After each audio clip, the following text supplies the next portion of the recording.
Terima kasih Anda masih bersama kami di Sapa Indonesia Malam, saya Niluh Puspa. Saudara, jelang pelantikan 20 Oktober, Presiden terpilih Prabowo Subianto berencana memecah sejumlah kementerian. Membengkaknya jumlah menteri ditengarai untuk mengakomodir kepentingan politis.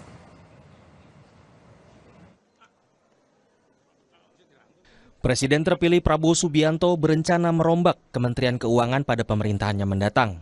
Hal ini diungkap Dewan Penasihat sekaligus Ketua Dewan Pakar Tim Kampanye Nasional Prabowo Gibran, Burhanuddin Abdullah.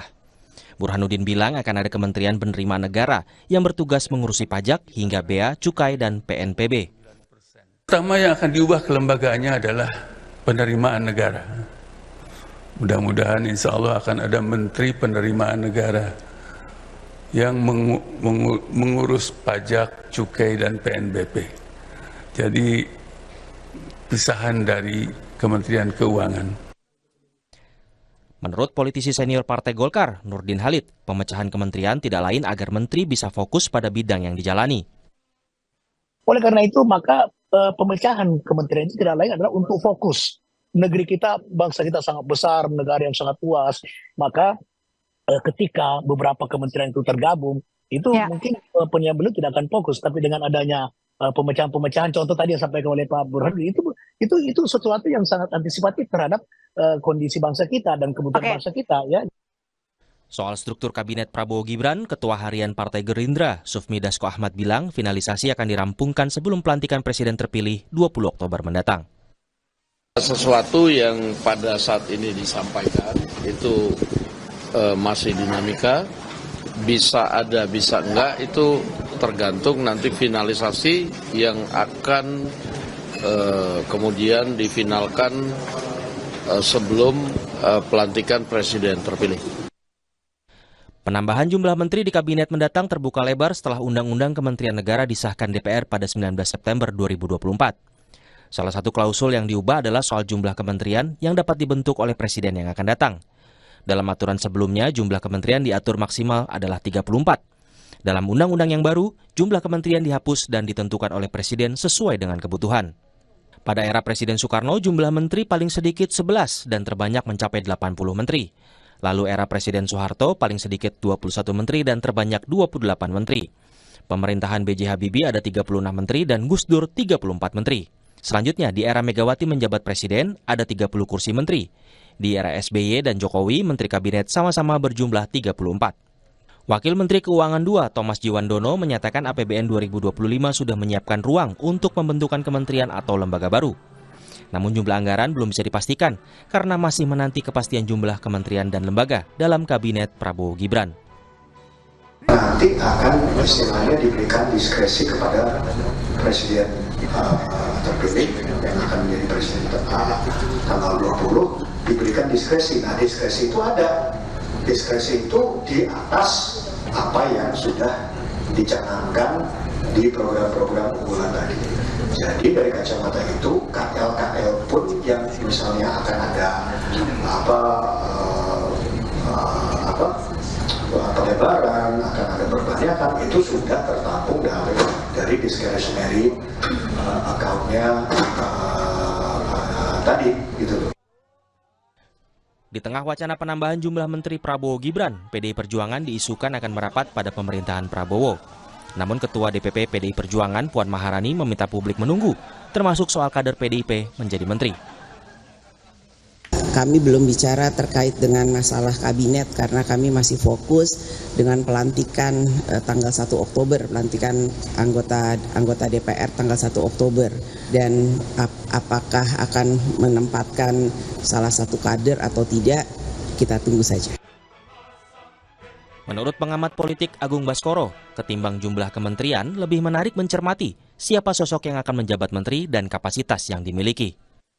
Susah dipungkiri ya, ada dinamika di internal di mana kita tahu ada koalisi yang besar dimiliki oleh Pak Prabowo ketika sukses menjadi pemenang Pilpres, otomatis dimensi politiknya lebih kuat ketimbang dimensi-dimensi teknokratik dan publiknya. Kalau saya fokusnya bukan soal jumlahnya, tapi siapa nama-nama yang menempati posisi itu, karena menentukan dimensi mana yang paling kuat, dimensi teknokratisnya, dimensi politiknya, atau dimensi publiknya. Sekjen Partai Gerindra Ahmad Muzani memastikan Prabowo akan memilih menteri yang memiliki keahlian dan profesional di bidangnya masing-masing, baik dari parpol atau non-parpol. Tim Liputan, Kompas TV.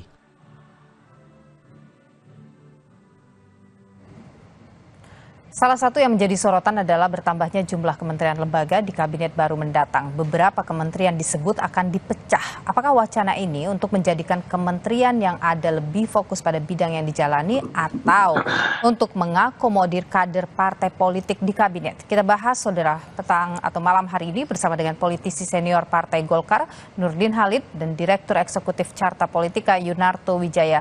Selamat malam, Pak Nurdin, Bung Toto. Selamat malam. Sehat selalu. Selamat malam. Waalaikumsalam. Waalaikumsalam.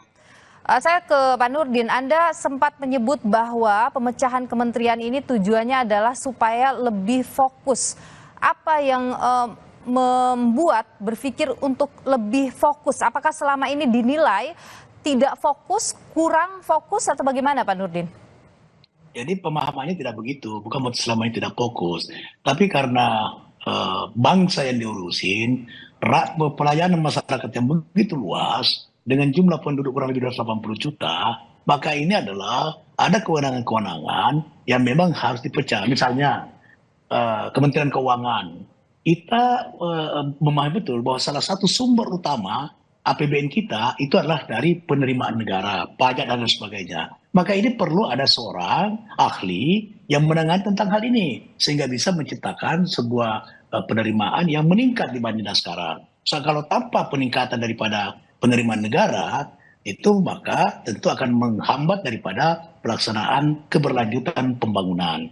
Nah, Pak Prabowo adalah seorang pemimpin yang paham anatomi Indonesia. Apa itu anatomi Indonesia? Adalah negeri yang kaya akan sumber alam, negeri yang terdiri beribu-ribu pulau, aneka macam adat budaya dan ras dan sebagainya, suku bangsa dan sebagainya, maka tentu beliau akan mengantisipasi tantangan internal maupun tantangan masa akan datang, tantangan luar. Tantangan luar kita krisis global warming, krisis ekonomi, krisis pangan, krisis energi, krisis air bersih dan sebagainya. Nah, beliau sangat paham anatomi Indonesia. Oleh karena itu, beliau akan menyiapkan postur kementerian ini yang antisipatif dengan kebutuhan bangsa dalam rangka meningkatkan pelayanan kepada masyarakat dan rangka menciptakan berbagai program menuju Indonesia Emas. Kira-kira seperti itu. Yang Golkar ketahui sejauh ini pembahasan soal pemecahan kementerian itu akan berfokus pada kementerian yang membidangi apa saja? Oh, kita tidak pernah mendiskusikan dengan Pak Presiden, karena itu hak prerogatif beliau. Beliau sekarang diberi kewenangan oleh undang-undang membentuk kabinetnya dengan posturnya, dengan strukturnya adalah sesuai dengan kebutuhan bangsa, sesuai dengan keinginan beliau. Keinginan bukan daftar keinginan, tetapi kebutuhan bangsa yang antisipatif terhadap tantangan dalam negeri maupun tantangan dari luar. Nah, oleh karena itu kita Partai Golkar menyerahkan sepenuhnya kepada Bapak Presiden sebagai hak prerogatif dalam menentukan baik jumlah menteri, posturnya, dan kemudian menteri apa yang dibutuhkan dan sebagainya. Tentu harapan kita adalah seperti yang dikatakan oleh Sekjen Gerindra, itu juga harapan Partai Golkar, sekalipun sumber menteri itu misalnya berasal dari partai, itu juga harus ahli di bidangnya. Dan tetap harus mungkin seperti sekalipun dia berlatar belakang politisi. Tapi Pak Nurdin, begini, ada pertanyaan begini, ketika kementerian itu menjadi begitu besar, gitu, ini kan kemudian anggaran akan besar juga. Nanti proses pengawasannya juga butuh besar juga. Ini akan bagaimana menjamin bahwa semuanya akan berjalan sesuai dengan yang diharapkan tadi? Ketika kita berbicara tentang pelayanan terhadap kebutuhan masyarakat, ketika kita berbicara tentang kebutuhan bangsa, maka itu tidak boleh kita identikkan dengan berapa besar biaya yang dikeluarkan. Kenapa? Karena kita harus berorientasi kepada produk, berorientasi kepada hasil, berorientasi kepada output. Untuk apa kita mengeluarkan biaya kecil, tapi outputnya juga kecil? Kita mengeluarkan besar, tapi outputnya besar. Menuju negara Indonesia Emas, negara kesejahteraan, itu perlu pembiayaan yang besar. Bukan memerlukan pembiayaan kecil. Nah, itu memang sebagai konsekuensi daripada negara besar yang membutuhkan pekerjaan besar dengan pengeluaran yang besar. Jadi tidak bisa kita menganalogkan bahwa dengan menambah jumlah menteri ada peran biaya. Itu otomatis. Tapi jangan kita ukur bahwa dengan menambah biaya, kemudian itu sekedar membebani APBN, tidak melihat outputnya. Justru Pak Prabowo akan melihat daripada output seluruh proses pembangunan, programnya, maka biaya adalah mengikuti daripada program tersebut. Baik, Pak Nurdin, maaf, apa jaminannya bahwa kementerian yang akan besar ini, kabarnya kan jumlahnya sampai 44, itu benar-benar akan fokus kerjanya, benar-benar akan efektif begitu berjalan nanti? Sekarang kalau saya tanya, siapa yang menjamin kalau menteri cuma 34 bisa produktif atau tidak? Nggak ada yang bisa menjamin. Yang menjamin itu adalah bagaimana Bapak Prabowo dengan hak prerogatifnya menunjuk daripada menteri yang memang ahli di bidangnya, sekalipun latar belakangnya politisi maupun latar belakang politisi. Kita tidak bisa bicara soal menjamin. Tidak ada yang bisa menjamin apapun yang terjadi hari esok. Kita manusia punya perencanaan, maka perencanaan itu harus dilakukan dengan cara baik. Oke, kita tahan di sana dulu. Bung Toto, kalau penambahan jumlah kementerian ini adalah untuk lebih efektif, lebih fokus begitu kerja pada bidangnya, Anda menilai seberapa efektif dengan kementerian yang besar itu benar-benar akan bagus hasilnya? Begini, alasan yang dikemukakan misalnya oleh tim Pak Prabowo atau termasuk Pak Nurdin kan alasan yang memang secara akademis disebut dengan reformasi struktural. Artinya ada alasan secara struktural, misal bahwa penerimaan negara tidak boleh lagi dicampur dengan fungsi sebagai bendahara negara. Dalam konteks itu saya setuju secara fungsional. Atau misalnya ketika berbicara mengenai pengalaman empiris, kebutuhan mengenai membangun rumah itu masih sangat dibutuhkan, sementara ketika digabung dengan PUPR, dia menjadi anak tiri.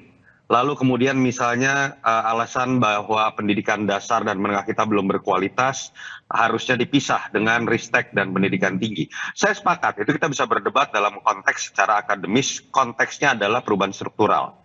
Tetapi yang bisa kemudian kita simpulkan jadi menarik nih loh. Pertama terkait dengan alasan secara politik.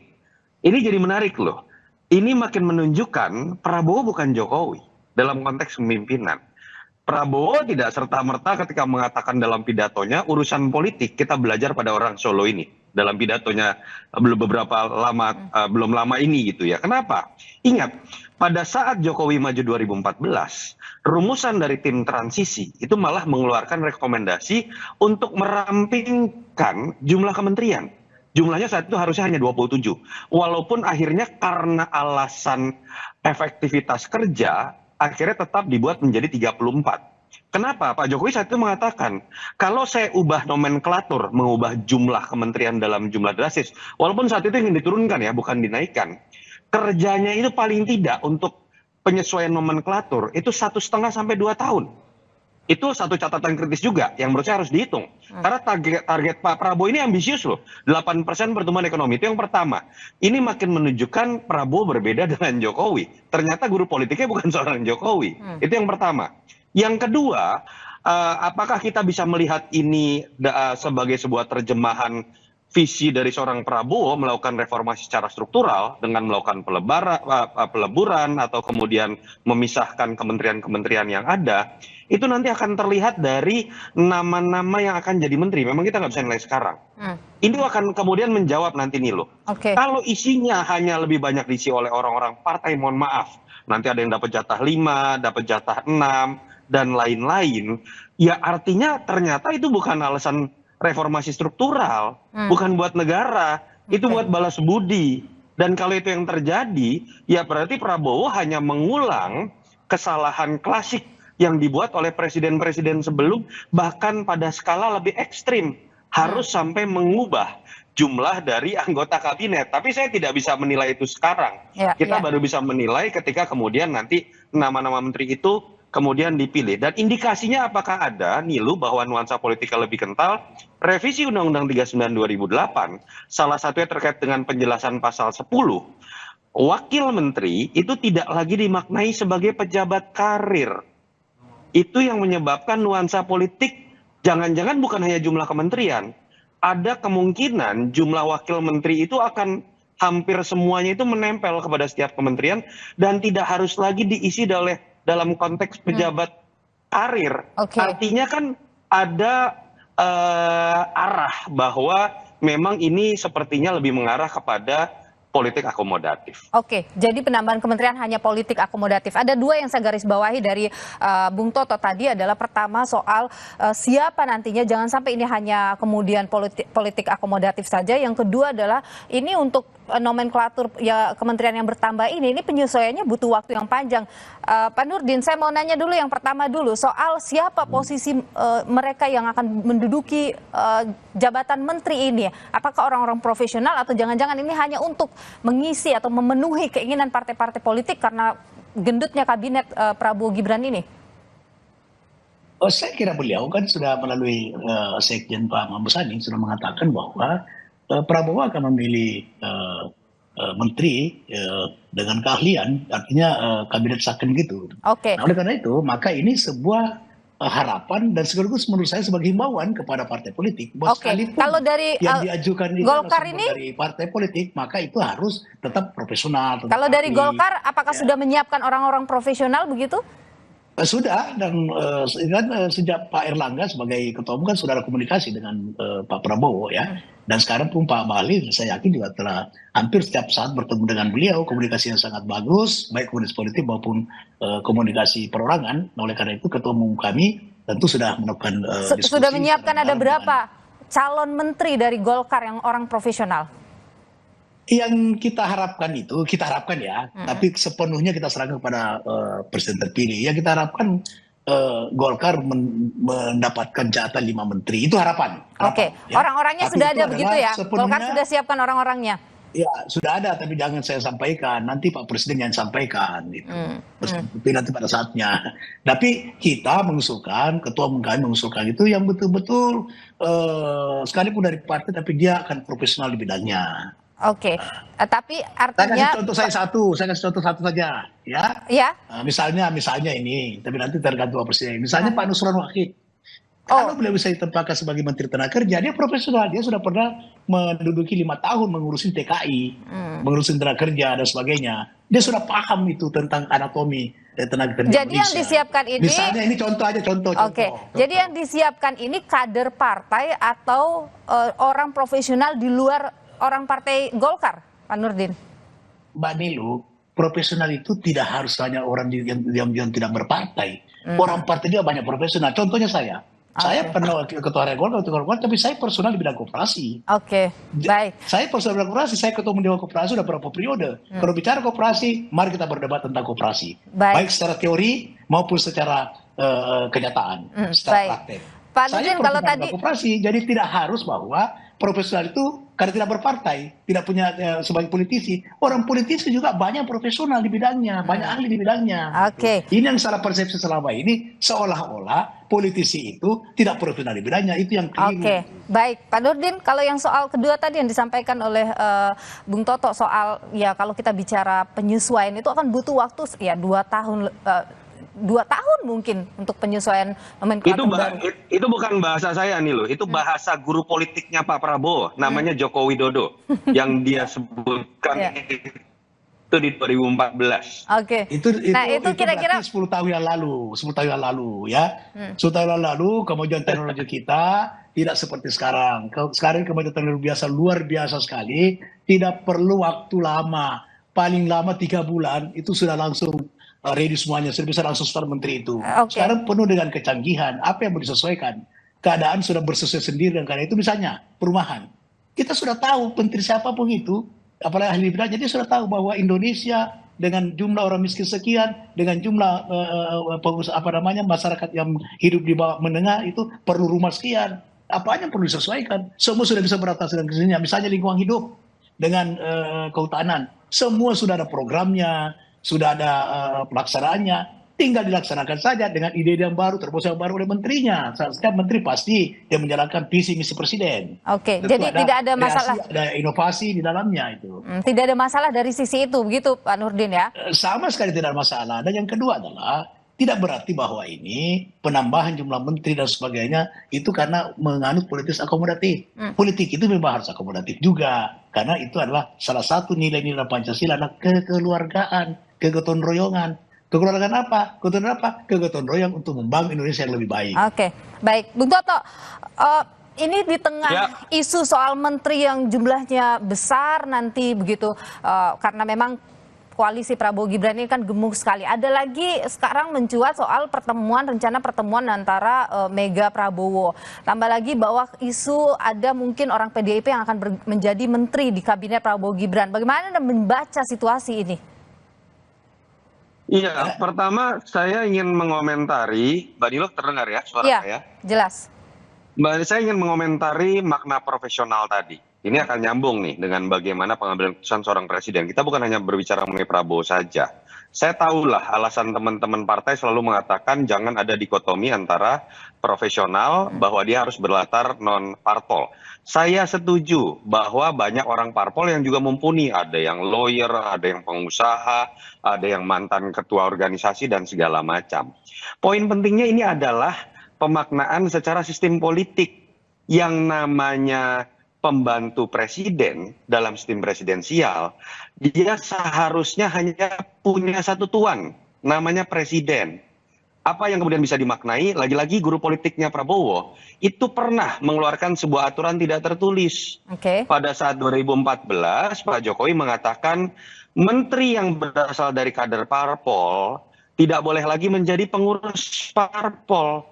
Dan itu yang seharusnya terjadi. Kalau kita bicara di Amerika Serikat, nggak ada tuh ketua umum parpol, kemudian sebutkan di negara-negara yang sistem presidensial. Kenapa? Itu akan membuat kadar profesionalitasnya menjadi terbagi. Dia harus ngurusin partai, dia harus kemudian berbicara mengenai loyal kepada ketua umumnya, bukan hanya kepada presiden.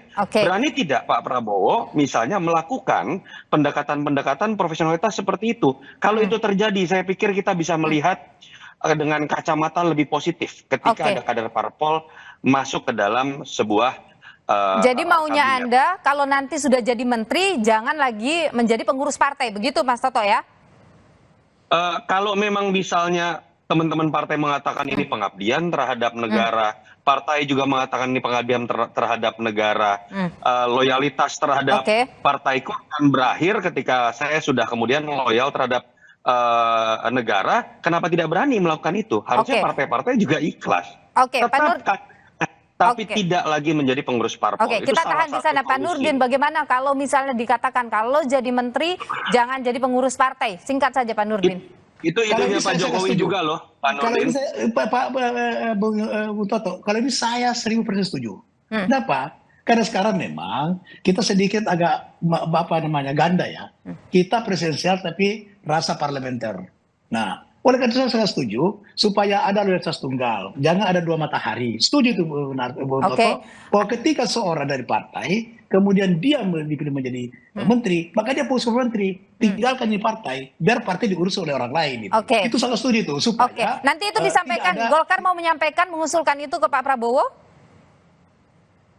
Itu urusannya ketua umum. Tapi pendapat pribadi saya setuju dengan Bung Toto. Supaya artinya nih loh, Pak Bahlil singkat saja. Pak Bahlil nanti harus di antara menjadi ketua umum Golkar atau menjadi menteri. Itu partai politik luar biasa. Ketua. Kalau Pak Bahlil bisa memiliki pandangan seperti Pak Nurdin miliki.